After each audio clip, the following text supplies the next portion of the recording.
और किती देणार 14 मार्च 14 फेब्रुवारीचा पेपर 14 मार्चला राहतो. काय विचारते 14 मार्चला राहतो.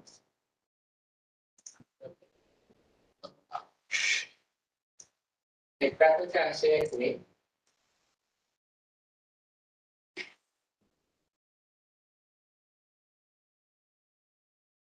Today, in this today's context session, MBA distance mode part 1 semester 1 context session number 2 day 4 Tuesday 14 February 2023 paper 8 business law. Today's subject expert is Dr. SV Mane sir, Regional Coordinator Sangli District, Center for Distance and Online Education, CDOE, Shivaji University, Kolhapur.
Please.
Hello, good afternoon, all of you.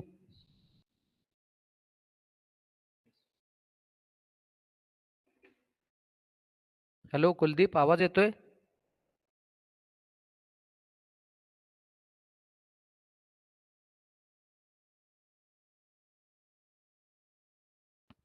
Okay, thank you. Now we will start lecture. Due to some technical issues and network problem, we are unable to connect with the WebEx meeting. So we will start here.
PPT दिसते ना आप सर्वांना?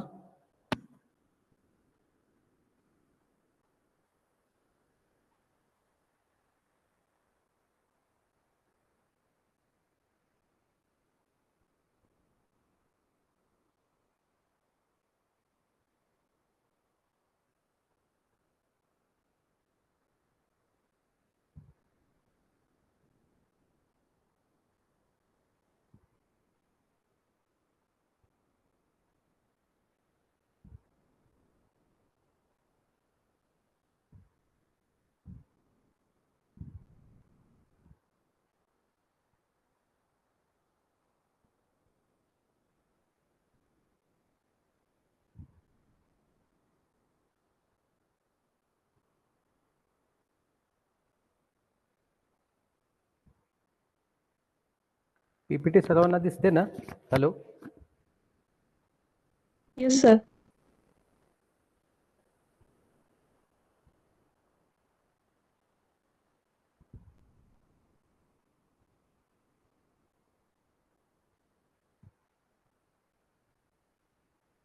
Hello Kuldeep, Nitin होय sir, होय होय दिसते ना? दिसते. Yes, okay. Yes sir, PPT दिसते. Okay, okay. Okay. In the last session, we discussed about the Indian Contract Act 1872 of first unit, that is Law of Contract and Sale of Goods Act, A part. In this session, we will discuss about the Sales of Goods Act which is a 1930, which is a B part of this unit. So, what is Sales of Goods Act? In the first contract of goods, sales of goods is a special contract under the section 4 subsection 1 of Sales of Goods Act 1930, which defines sales of goods. In this contract, the seller transfers or agrees to transfer the property in the goods to the buyers for a price. So the person who sells the goods is a seller, and a person to whom he sells the goods is a buyer. In case Sales of Goods Act, it is a contract between the two parties where the one is a seller and another one is a buyer. आपण म्हणतो बघा काय आहे की एखादी वस्तू खरेदी करत असताना काय आहे, दोन पार्टींची गरज असते. त्यामध्ये पहिला असतो तो विक्रेता असतो आणि दुसरा असतो तो खरेदी दाता म्हणतो आपण, किंवा त्याला आपण काय म्हणतो, कस्टमर किंवा ग्राहक असं म्हटलं जातं. तर सेल्स ऑफ गुड्स ऍक्ट मध्ये सुद्धा काय आहे, या दोन महत्वाच्या घटकांची गरज असलेली आपल्याला सांगता येऊ शकते. तर त्यानंतर आपल्याला यामध्ये सर्वात महत्वाचे की पॉईंट्स पाहायचे आहेत. दॅट इज व्हॉट, काय essential of contract of goods, sales of goods, then sale and agreement to sale, then some of the subject matter of contract of sale, then transfer of property or ownership from one party to another party, then performance of the contract of sale where the actual goods are sale or not, then the conditions and warranties implied by the seller or the receiver, which is a customer, then the conditions and warranties, difference between condition and warranty, then doctrine of caveat emptor, then performance of contract of sales, which is unpaid or paid, then sale and his rights, then sale by auction. These are the some of main elements we have to discuss in this lecture. First of all, we will discuss about the essential of contract of sales of goods. In the first, two parties is there. For this contract of sale, there must be a two parties competent to a contract. One is buyer and another one is a seller. Buyer means what? A person who buys or agrees to buy goods, and seller means a person who sells or agrees to sell his goods. So in case of two parties, there are two persons come together and transfer the goods between each other. Then second one is a goods. The property which is to be transferred from the seller to the buyer must be in some goods. The goods which is from the subject matter of the contract of sales must be movable. There are two types of goods, which is a movable and unmovable. So the transfer of movable property is not convert covered under this enactment of the Sales of Goods Act. So this kind of goods is also one of the essential element comes under the contract of sales of goods. Then third one is a price. A consideration for the contract of sale is called as a price that must be in the form of money. So the goods, those are exchanged from another goods is called as a barter. So price is one of the most important element or essential content which is considered under the contract of goods, sales of goods. So this is also important. Then fourth one is a transfer of general property. There must be a transfer of general property from the seller to the buyer. For example, if A owns certain goods, he has general property in the goods. If A pledge such property to B, then B has special property in the goods. So this kind of a example also we can understand how the transfer the property to one person to another person. So this is also one of the most important essential element comes under the contract of sales of goods. So the property should be transferred one party to another party. Then fifth one is a essential element of valid contract. All the essential of valid contract are also required for the purpose of contract of sales of goods. So we discussed in the first section, that is A part contract act, some of the most important elements or essentials are required whenever you are going to make the contract. So these kind of contract also or elements also necessary in the respect of sales of goods act under the making the contract. So this is also important element which is required in the contract of sales of goods act. These are the 5 most important elements given in the sales of goods of act 1930. So from the fourth elements are there. That is one is two parties, second one is goods, third one is a price, and fourth one is a transfer of general property.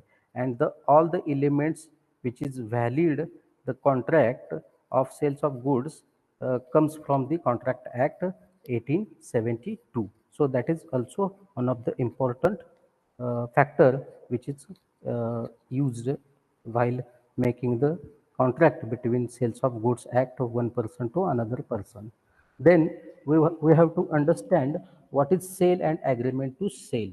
So first of all, we want to discuss what is sale and agreement to sale, where in the contract of sale, the property in the goods is transferred from the seller to the buyer.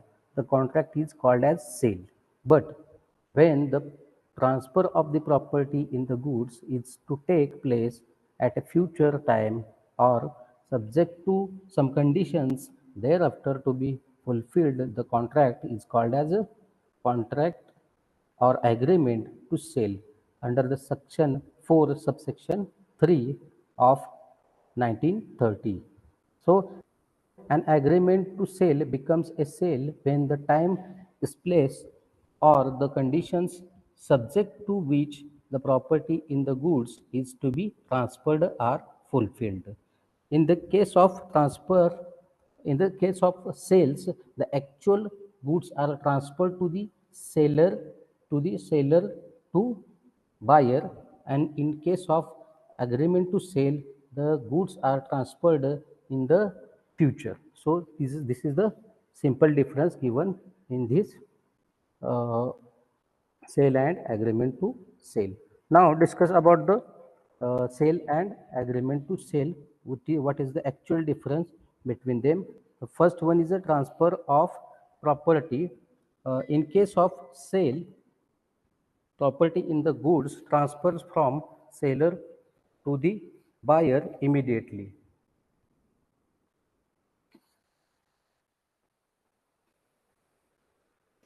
Here we discussed that the immediate goods transferred to buyer from the seller. It is uh, happened in the case of sale. But in case of agreement to sale, the transfer of property in the goods is to be take place at the future time or subject to certain conditions to be fulfilled. Sales is an execute contract and agreement to sale is an executory contract.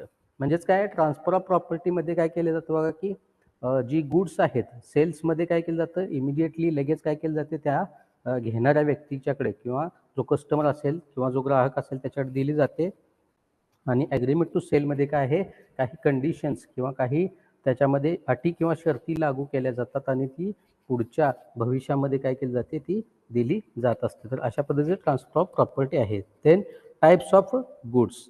In sale, goods can be existed or specific, and an agreement to sale is mostly about future or contingent goods. This kind of a difference is a from types of goods.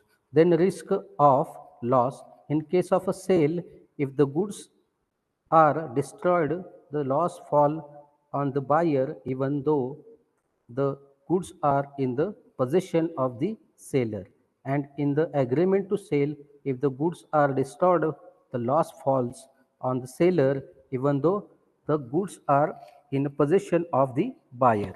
So risk जी आहे ती risk काय आहे की वेगवेगळ्या पद्धतीने त्या त्या ठिकाणी त्या त्या व्यक्तीकडे देण्यात आलेली आपल्याला या ठिकाणी सांगता येऊ शकेल. Then consequences of breach in case of sale, if the buyer fails to pay the price of the goods, or if there is a breach of contract by the buyer, the seller can compensate the price even though the goods are still in his possession. म्हणजेच काय इन case of cell काय आहे की goods जे आहेत त्या seller जवळ जर असतील आणि काही जर त्याच्यामध्ये काय झालं असेल की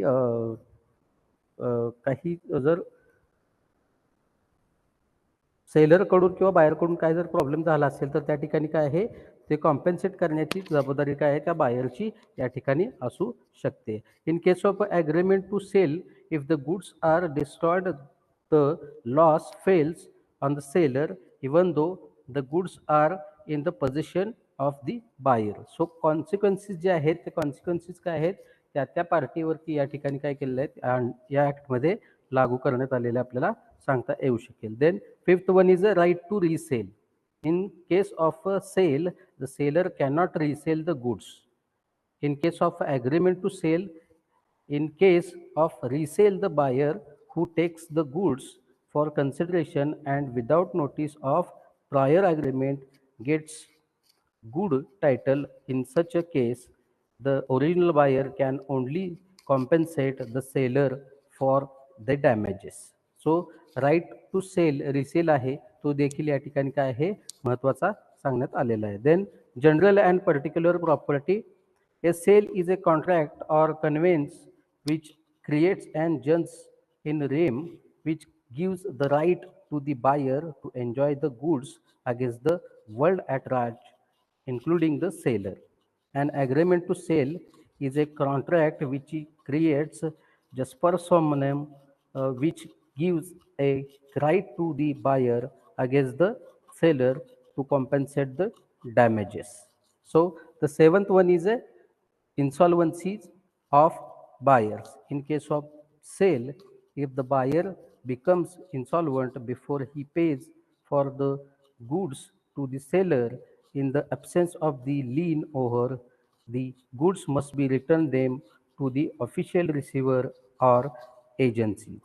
Then in case of agreement to sale, if the buyer becomes insolvent and hasn't yet paid the price, the seller is not bound to transfer the goods until he is paid for the uh, seller. So seventh, then eight, insolvency of seller. In case of sale, if the seller becomes insolvent, the buyer being the owner is entitled to recover the goods from the official receiver or assignee. And in case of agreement to sale, if the seller becomes insolvent and the buyer who has paid the price can only claim a rateable dividend and not the goods because property in them has not yet passed to him. So this kind of main differences we can discuss here between the sales and agreement to sales. So we go forward. Subject matter of contract of sales. According to section 2 subsection 7 of Sales of Goods Act 1930, goods means every kind of movable property other than actionable claim and money and includes stock shares, growing crops, grass, and things attached to or forming part of the land which are agreed to be served by for the sale or under the contract of sale. That is trademark, copyrights, patent rights, goodwill, electricity, water, gas are all the goods. These all categories of goods are subject to matter of contract of sales. So this is a subject to matter of contract of sales. Then classification of goods. So some of the classification is given under the Act, that is according to section 27 of Sales of Goods Act. Goods means every kind of a movable property other than the actionable claim or money, which includes stock, shares, growing crops. These are the things attached to or forming part of the land which are agreed to be served by the sale under the contract of sale. So first one is existing goods. So what is existing goods? The goods which are owned or possessed by the seller at the time of sale are called as existing goods. The existing goods can be further classified. Uh, First one is a specific goods. Goods which are identified and agreed upon to at the time of the contract of sales is a specific goods. Then second one is ascertained goods. The goods which are become a certain subsequent to the formation of the contract or contract of sales are called as a certain goods.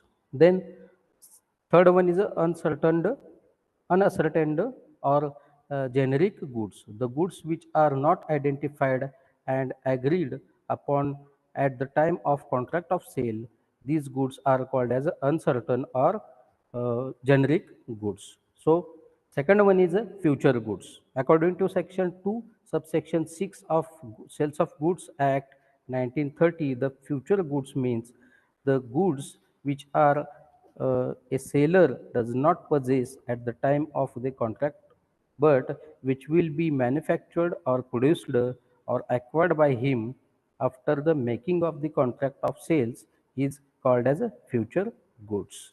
Then third one is a contingent goods. According to section 6 subsection 2 of the Sales of Goods Act 1930 deals with contingent goods, which means the goods, those are future goods or acquisition of goods which by the seller depends upon the contingency which may or may not be happened. Then transfer of property. So here we will discuss the transfer of property. The main object of the contract of sales is transfer of the property in goods from the seller to the buyer. The concept of property in goods means the ownership of a goods, and possession of a goods means control or custody of the goods. The example is given: A is in possession of a car, though he is not the owner of it. B is not in a possession of the car, although he is the owner of it. So this kind of example is also given in this. So the some of the reasons which is necessary to know the movement of the time at which the property of goods transfers from the sellers to the buyers. Some of the reasons is given, that is first one is a risk follows ownership. Under the section 26 of Sales of Goods Act provides that unless otherwise the goods remains at the seller's risk until the property there is there is in transfer to the buyer, but when the property therein is transferred to the buyer, the goods are at buyer's risk, whether the delivery has been made or not. But if delivery has been delayed through the fault of the either the buyer or the seller, the goods are at the risk of the party at fault. Thus, the risk follows some of the property. So, the second one is action against the third party. When the goods are destroyed by the action of a third party, the owner of the goods can take action against them. Then, insolvency of the seller or the buyer. In case of insolvency of either the seller or the buyer, the official receiver or assignee can take over the goods or not is depends on whether the property in the goods has passed from the seller to the buyer or not. Then suit for price. The seller can be compensated or sue for the price only if the goods have become the property of the buyer. So this kind of reasons also given in the discussion. So the rules for the for when the property in goods passes to the buyer are as follows. First one is goods must be ascertained under section 18 of the Goods Sales of Goods Act provides that where there is a contract of sale of uncertain goods, no property in the goods is transferred to the buyer unless and until the goods are ascertained. And second one is intention of the parties. According to section 9 subsection 1 of the Sales of Goods Act 1930 of the contract for the sale of specific or ascertained goods, the property in them passes to the buyer at the time when the parties intended to passes it. So this kind of also uh, given some reasons. Then performance of contract. The contract of sale has a reciprocal promises towards each other of the parties. The sellers promises to the delivery the goods to the buyer, and the buyer promises to accept and pay the money for them. According to section 31 of the Sales of Goods Act, the performance of the contract of sales means as a regard the seller the delivery of the goods to the buyer, and as regards the buyer the acceptance of the delivery of the goods and payment for them in accordance with the terms of the contract of sales. So the performance is also one of the important under the Sales of Goods Act, where the performance has been done by the both of the parties. So the next, delivery of goods. According to section 2, subsection 2 of the Sales of Goods Act, delivery of goods means voluntarily transfer the possessions of a goods from one person to another person. That is what sale from seller to buyer. So delivery of a goods can be uh, done with the delivery of goods done with the actual delivery, symbolic delivery, constructive delivery, and the rules as a delivery of a goods, that is mode of delivery, then delivery and payment, buyer to apply for delivery, place of delivery, time of delivery, then goods in possession of third party, cost of delivery, and last one is the installment deliveries. So this is the types of deliveries where seller has been done their duties or responsibilities against the buyer. So next one is rights and duties of buyer. So first of all, we will discuss here what are the rights of the buyer. So first one is a right to have a delivery as per the contract. The buyer of the contract is have first right to have delivery of the goods as per the contract. So whatever the contract made between the two parties, that is seller and buyer, and whatever the elements or whatever the essential requirements are made in the contract that has been fulfilled by the both the parties, that is the right taken by the buyer from the this act. So the right to have delivery as per the contract is one of the major right have taken or given by the Sales of Goods Act 1930. Then second one is the right to reject the goods.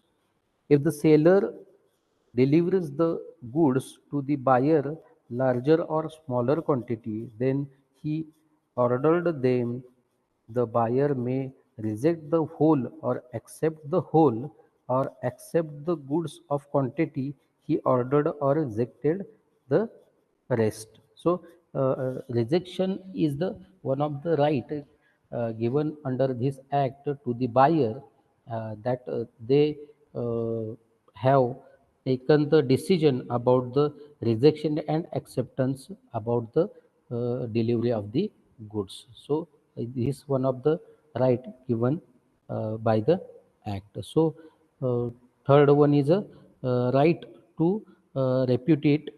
The buyer of the goods has right to not accept delivery by the installment unless it is specially agreed between the party about the same. So this kind of also right given by the act.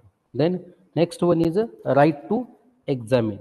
The buyer has right to examine the goods before he accepted them, and the seller is bound to offer the buyer reasonable opportunity to examine the goods for the purpose of the conformity with the contract. So what is the right given under the Sales of Goods Act? That is right of examination of the goods whenever the delivery is receiving from the seller. So this is also given in the rights of the buyer. So last one is right against the seller for breach of contract. So under these, some of the right is given to the buyer. That is, one is a suit for damages in case where the seller neglects or refuses the delivery of the goods to the buyer. The buyer may sue or compensate to the seller for the damages for non-delivery. So this kind of suit for damages also right given under the Sales of Goods Act. Then second one is a suit for price. If the price if the buyer has not paid or paid the price, and the goods are not delivered to him, in such a case buyer can file the suit or compensate for the price or recover the amount of the paid by him. So suit of price is also one of the right given to this buyer under this Sales of Goods Act. Then suit or compensate for the specific performance. If the goods are specific or a certain, the buyer may file a suit against the seller for specific performance of the contract to sell. So the performance is not fulfilled by the sellers, the buyer can suit against the uh, uh, completion of the performance in the specific period. So again, next is a suit for the breach of warranty. If there is a breach of warranty by the seller, the buyer may file a suit for the same. So in this case also, the buyer have a right to suit a breach of a warranty. Then the repudiation of a contract before the due date. When the seller repudiates the contract before the date of delivery, the buyer may wait till the date of delivery, or he may treat as a contract as may file the suit against the damages for breach. Then suit of interest in a contract of sale.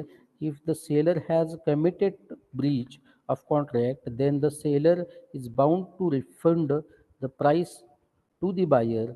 In such a case, the buyer has a right to claim interest on this amount, that price refunded from the seller to him, and the date on which the payment was made. From that date, the buyer can take the interest, whatever the amount paid from them. So this kind of also right given under the Sales of Goods Act, which is rights against the seller for a breach of a contract. So these are the rights given under the Sales of Goods Act to the buyer side. Then duties of the buyer.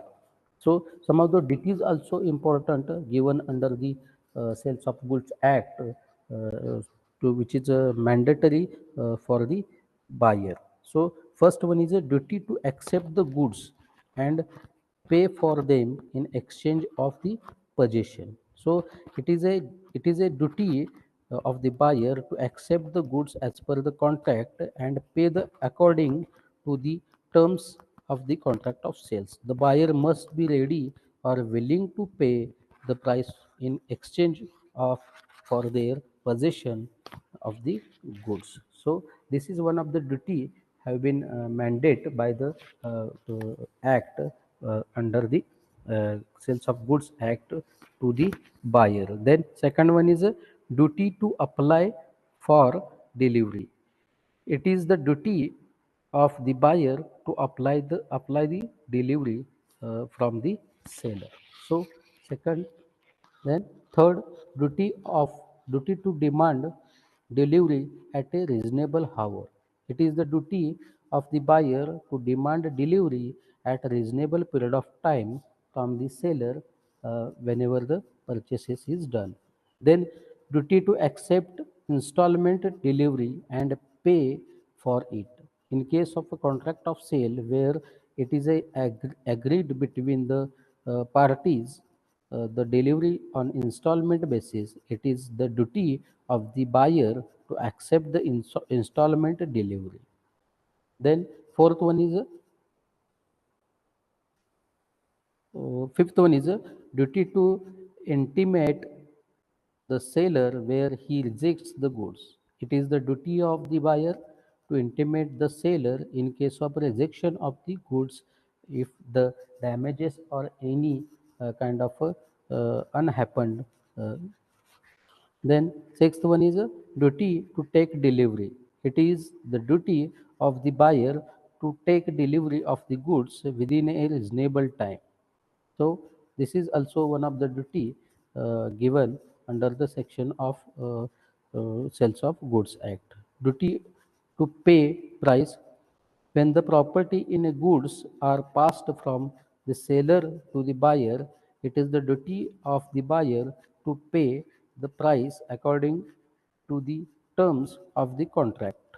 Then duty to pay damages or non-acceptance wherein the buyer wrongfully neglects or refuses to accept the goods, he shall be liable for payment of damages for non-acceptance of the goods. So these kind of the duties given under the Sales of Goods Act to the buyer. Then condition and warranty, section 12, subsection 2 of the Sales of Goods Act deals with the condition. So the condition is a stipulation which is essential to the main purpose of a contract. It goes to the root of the contract. In the landmark case, Wallis versus Parrott 1910, gives the definition what is actual condition, that the obligation which goes so directly to the substance of the contract, or in other words is so essential to its very nature, that is non-performance may fairly be considered by the other party as substantial failure to a performance of the contract at all. If there is a breach of contract, then the warranty, section 12, subsection 3 of the Sales of Goods Act deals with the warranty. A warranty is a stipulation which is collateral to the main purpose of the contract. It is not that important as condition is. So the definition given by the Wells, that obligations which do it must be performed is not so vital that a failure to perform it goes to the substance of the contract. In case of a breach of a warranty, the aggrieved party can only claim damages and has no right to treat the contract as repudiated. Then difference between condition and warranty. What is the actual difference between the condition and warranty? The condition is a stipulation which is essential to main purpose of the contract, whereas a warranty is a stipulation which go lateral to the main purpose of the contract. In case of a breach of a condition, the aggrieved party can repudiate the contract of sales, and in case of a breach of warranty, the aggrieved party can claim damages only. Then, a breach of a condition may be treated as a breach of warranty, and in case of a breach of warranty cannot be treated as a breach of a conditions. So that is the difference between the condition and the warranty. So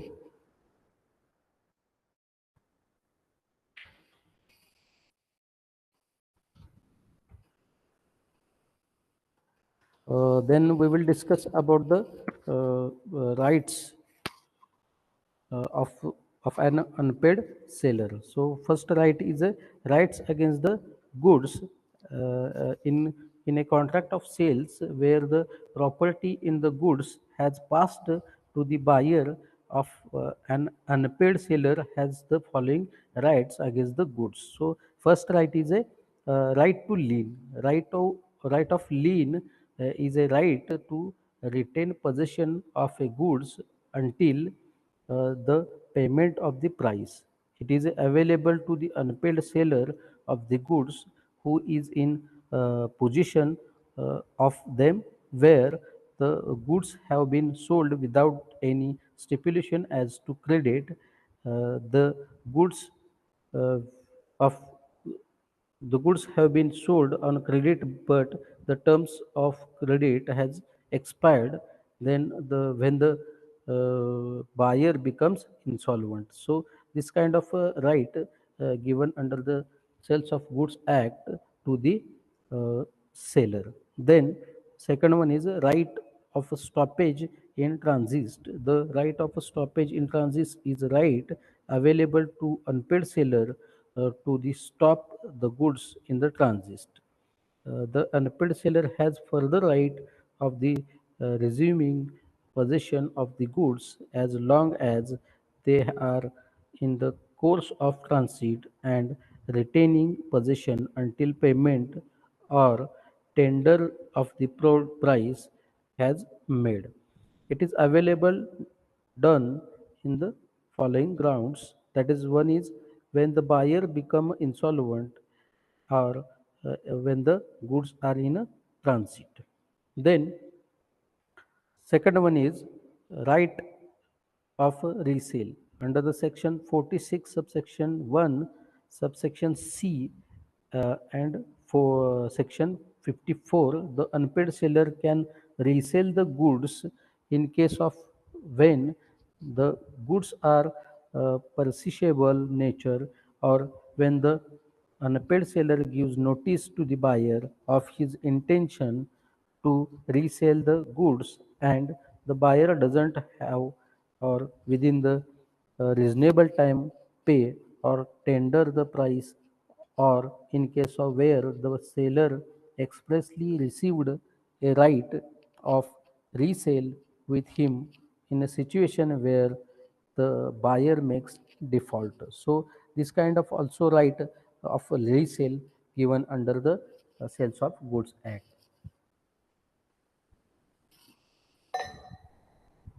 Then right of withholding delivery. In case of a property in the goods has not been transferred to the buyer, unpaid seller has, in addition to his other remedies, has a right of withholding delivery. Then right of an unpaid seller against the buyer personally. An unpaid seller has a right against the buyer personally. These rights of a seller against the buyer are called as a right personam as against the right of in rem and are the conditions to his rights against the goods. These rights is suit of price where the property has passed. Then second one is where the property has not passed. Uh, Second one is a suit for damages for non-acceptance, where the buyer wrongfully or neglect or refuse to accept the goods and refuses to the pay for a goods. The seller may sue or compensate him about the non-acceptance of the goods. Then repudiation of contract before due date, where the repudiates the contract before the due date of the delivery. The seller may either treat the contract as a subsisting and wait till the date delivery, or he may treat the contract as a uh, compensate for the damages for the breach.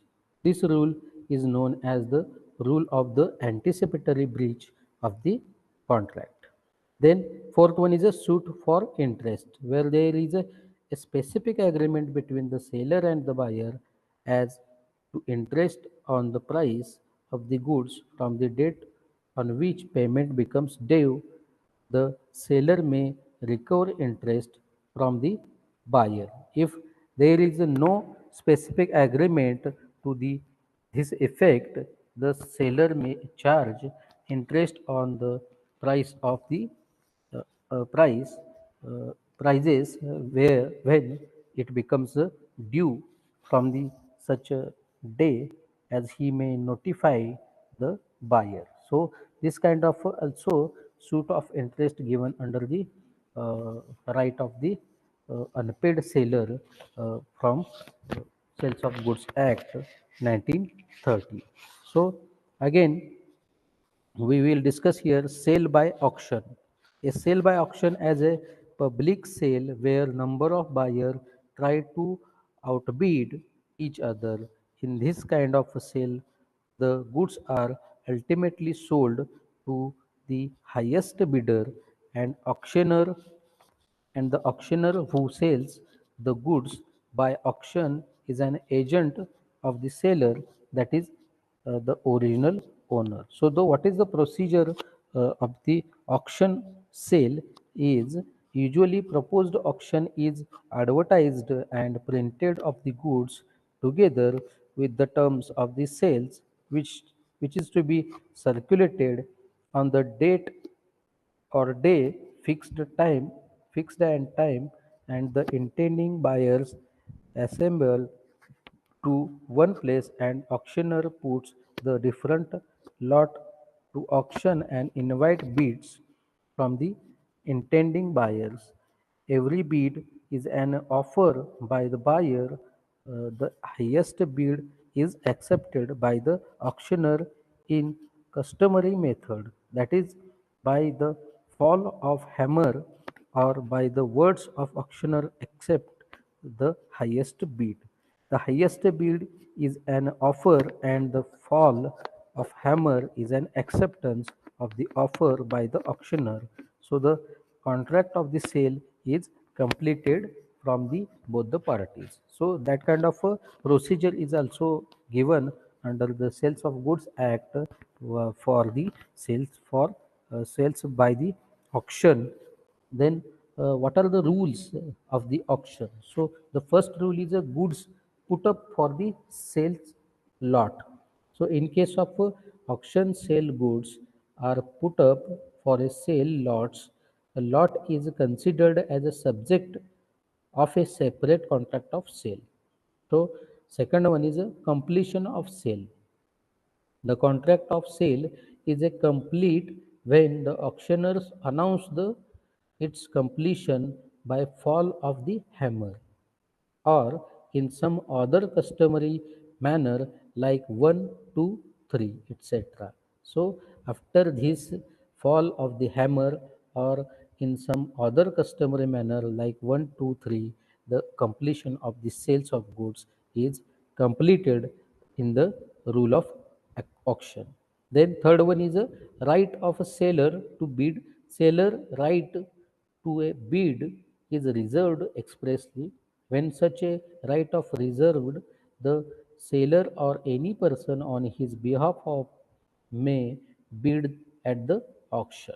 So fourth one is a sale not notified subject to right to bid, where a sale is a not notified to be subject to a right to bid on behalf of the seller, it is not lawful the seller to bid himself or to employ any person to bid at such a sale, or for a auctioneer knowingly take any bid from the seller or any such a person appointed by the him, any contravening this rule may be treated as fraudulent by the buyer. So, sale not notified subject to right bid is one of the rule, comes under the Sales of Act, Sales of Goods Act, for rules of auctions. Then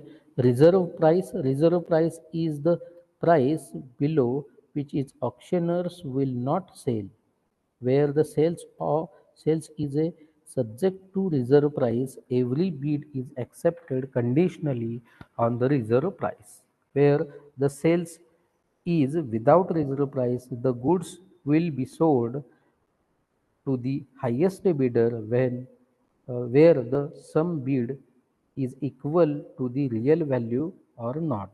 Then sixth one is a choose of pretended bidding. In case of a seller makes use the pretended bidding to raise the price, the sale is voidable at the option of the buyer. Then knockout or agreement not to bid against each other, where a group of persons form a combination to prevent competition between themselves at an auction and arrange that only one of them will bid and they will dispose of the anything at so obtained privately among themselves. Such combination is called as knockout and is not illegally. So this kind of uh, important things that we will discuss here regarding the Sales of Goods Act 1930. And the first unit we will here covered. First one is a contracts, law of contract and sales of Goods Act under Indian Contract Act 1872 and the Sales of Goods Act 1930. In the next session, we will discuss about the Consumer Protection Act 2019 and Negotiable Instrument Act 1881. So, for today, we will stop here. In the next lecture, we will discuss on the second unit.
काही शंका आहेत का कोणाच्या काय?